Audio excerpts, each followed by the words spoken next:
بسم اللہ الرحمن الرحیم رب اشرح لی صدری ویسر لی امری واحلل عقدۃ من لسانی یفقہوا قولی صلی اللہ علی حبیبہ محمد وآلہ وسلم۔ السلام علیکم احباب صدق و وفا، امید کرتا ہوں آپ تمام خیریت و عافیت سے ہوں گے اور اللہ سبحانہ تعالیٰ کی قربتوں کو سمیٹ رہے ہوں گے۔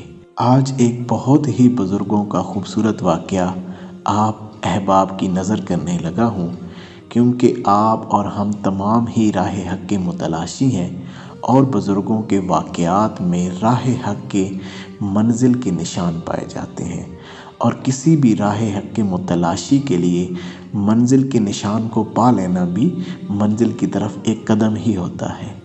تو آج اس خوبصورت واقعہ سے انشاءاللہ آپ بہت کچھ سیکھیں گے، تو اس واقعہ کے اوپر غور فرمائیے گا۔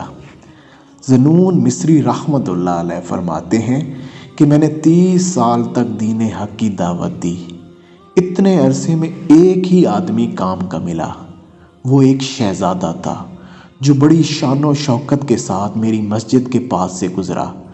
میں نے دوران وعظ یہ کہا کہ اس کمزور آدمی سے بڑھ کر کوئی احمق نہیں جو ایک صاحب طاقت سے لڑتا ہے۔ یہ سن کر شہزادہ مسجد کے اندر آ گیا اور پوچھنے لگا، اس بات کا مطلب کیا ہے؟ میں نے کہا، انسان بہت ہی کمزور ہستی ہے جو اللہ کے ساتھ جنگ آزما ہے، یعنی کہ اللہ کی نافرمانیوں میں مصروف ہے۔ یہ سنتے ہی شہزادے کا رنگ متغیر ہو گیا اور وہ چلا گیا۔ دوسرے دن پھر آیا اور کہنے لگا، مجھے صراط مستقیم سے آگاہ کیجیے۔ میں نے کہا کہ لمبا راستہ چاہتے ہو یا چھوٹا؟ شہزادے نے جواباً عرض کی، حضور دونوں بتائیں۔ آپ رحمۃ اللہ علیہ نے فرمایا، چھوٹے راستے سے جانا چاہتے ہو تو دنیا کو ترک کر دو، گناہ چھوڑ دو، خواہشات نفسانیہ کو ترک کر دو۔ آپ رحمۃ اللہ علیہ نے جو یہ راستہ بتایا، یہ ابرار لوگوں کا راستہ ہے، اور پھر مزید فرمایا کہ اگر لمبے راستے سے جانا چاہتے ہو، اگر لمبا راستہ اختیار کرنا چاہتے ہو تو ما سوا اللہ سب کچھ ترک کر دو، اللہ کی ذات کے علاوہ سب کچھ ہی چھوڑ دو۔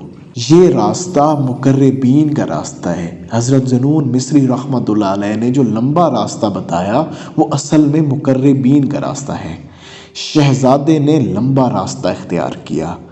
دوسرے دن وہ اون کا لباس پہن کر آیا اور ریاضت میں مشغول ہو گیا، یعنی کہ آپ کی خدمت میں آ کر اس نے راہ حق کو اختیار کر کے مقربین کے راستے کو اختیار کر لیا اور درجہ ابدال کو پہنچا۔ اب یہاں پہ جو بات کی گئی ہے کہ جب شہزادے نے مقربین کے راستے کو اختیار کیا تو وہ درجہ ابدال کو پہنچا، لیکن آپ مقربین کے راستے کی اصل کو سمجھیں، ما سوا اللہ سب کچھ ترک کر دینا۔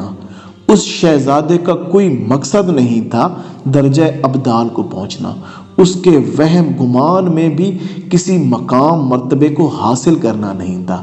ہاں، یہ اللہ کا کرم تھا کہ اللہ نے اس پہ کرم کیا اور اس کو ابدال کا درجہ دیا۔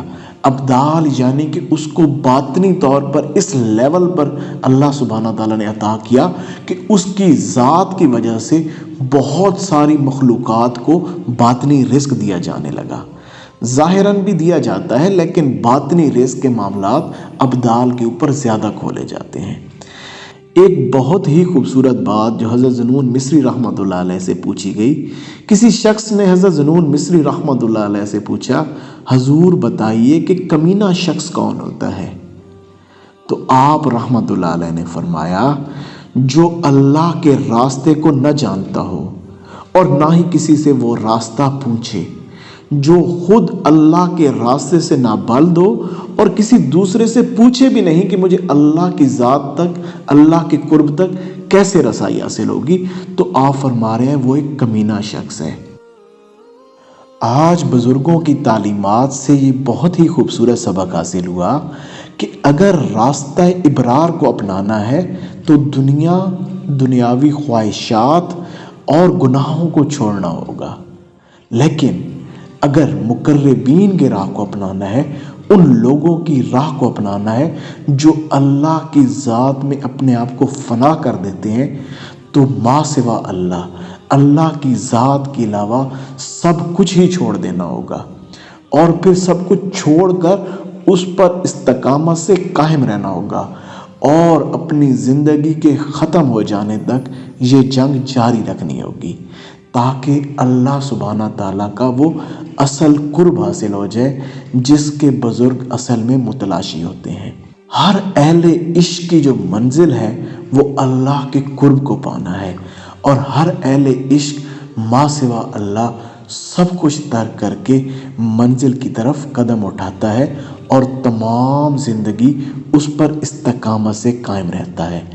اللہ سبحانہ تعالی ہمیں راہ حق پر چلنے کی توفیق عنایت فرمائے، اور استقامت سے اس کے اوپر کاربند رہنے کی بھی توفیق عنایت فرمائے۔